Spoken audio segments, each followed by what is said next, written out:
Hello everyone, thank you for joining me. Cindy here from CLB Craft Creations with a card project for you today. This is going to be using the Honeycomb Happiness, which is one of the free Saleabration sets that we are giving away for every $50 you purchase. You could choose this set between now and the end of March. This is not one of the limited time sets, so it is sticking around, and so we're going to use that today. This is a super quick card, and it's quick and it's easy to mass produce, and you can provide in different color schemes as well. I am not using the little honeycomb embellishments, but that is certainly something you could do to add to your card as well.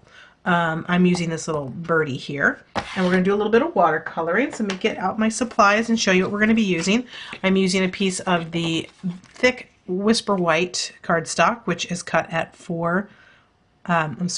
8.5 by 5.5, scored at 4 1/4. And then I have a piece of So Saffron, which is cut at 3 3/4 by 2 3/4. And then I have a piece of the Shimmery White cardstock, which is cut at 2 by 3. 2.5 by 3.5, excuse me. That is the correct measurement, 2.5 by 3.5, because this is just a 1/4 inch bigger. And I'm using the Shimmery White because I'm going to do a little bit of watercoloring, but I didn't want to go the full watercolor route. The ink that I'm going to be using is Daffodil Delight. Even though this is So Saffron, because I'm doing watercoloring, I wanted to use the Daffodil Delight because it's going to be muted. If the So Saffron just turned out a little too pale for me. And then I'm going to be using some black StazOn for the images. Since I'm going to be watercoloring, I wanted to make sure that it was a watercolor resistant ink. And I'm also going to be using my Stampin' jig, which I've already gone ahead and imaged. So I'm going to stamp the images first. So get these pieces out of the way. And my ink. And let's see, I'm going to stamp a little birdie guy.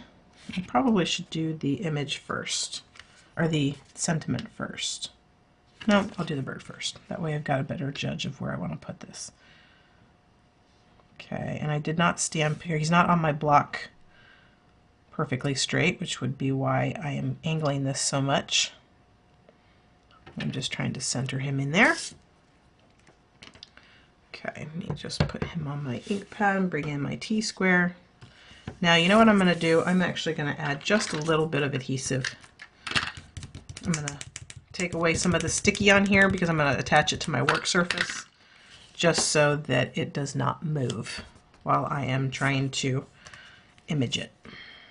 So get him lined back up again. Okay, now I'm going to ink this up.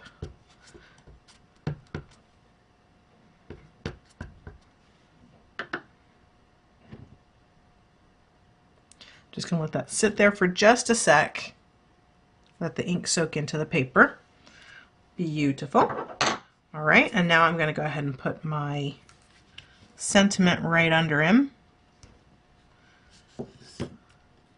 You can't see this because I stamped it in the Daffodil Delight, which was handy at the time. You don't want to use your StazOn on these imaging sheets because it stays on. No pun intended, but I mean, you definitely, it does not come off unless you use like a special StazOn cleaner remover. Okay, so there we go, and we've got our image already stamped. And we can get this stuff out of the way. I've got my aqua brush. I've got a paper towel here that I'm going to use to kind of clean up any extras that I might have.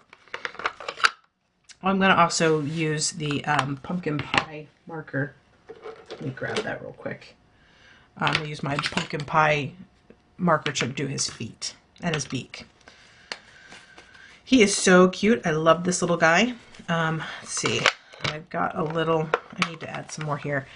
You could use re-inkers in here. If you don't have re-inkers, then you can just squeeze your stamp pad together and then create a little pool of ink in there. And I don't want it to be too wet, but I definitely want to make sure I get, you know, good color coverage.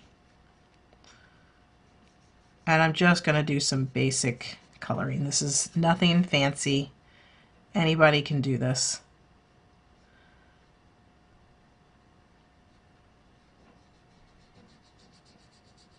Just be careful not to go out of the lines. I tend to get a little carried away.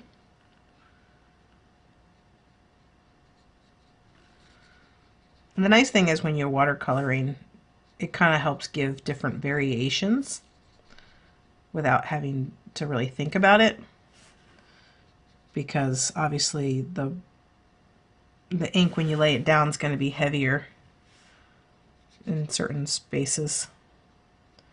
Okay, so believe it or not, that's really all the color I want to add.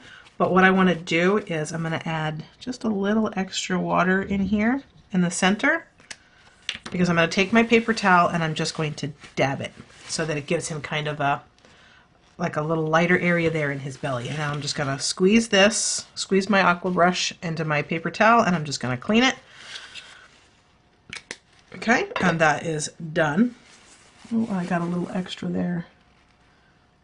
Looks like I added a little extra drop of water there, but that's okay. And now I'm going to take my pumpkin pie marker and I'm going to go ahead and color in his feet. You could also watercolor this if you wanted, but the area is so small that I don't honestly trust myself not to go out of the lines on that. And then I'm going to do his beak. Okay, and if you want, I think that the ink stays wet long enough that you could actually even pull up a little bit of that ink on his beak and his feet. I think it looks good. I don't need to take anything off. So there he is. He's so cute. I love him. And then you've got all that little shimmer on the paper as well. He's super cute. Okay, and then what we're going to do is we're just going to add... do I want to pop that up, actually? I'm feeling like I want to pop it up. I think I'm going to go ahead and put some dimensionals on here. Why not? You know what I mean? If you can, you should. I'm actually thinking I want to give this to one of my nieces. I'll have to make another one for my other young niece. And you know, we did add a little bit of water to this, so it, you know, I mean, it's not really curling much, but it never hurts to add a little extra stability when you're doing watercoloring. And I mean, it's dry already, so that is fantastic. All right, and I'm actually going to add this layer with some dimensionals as well. So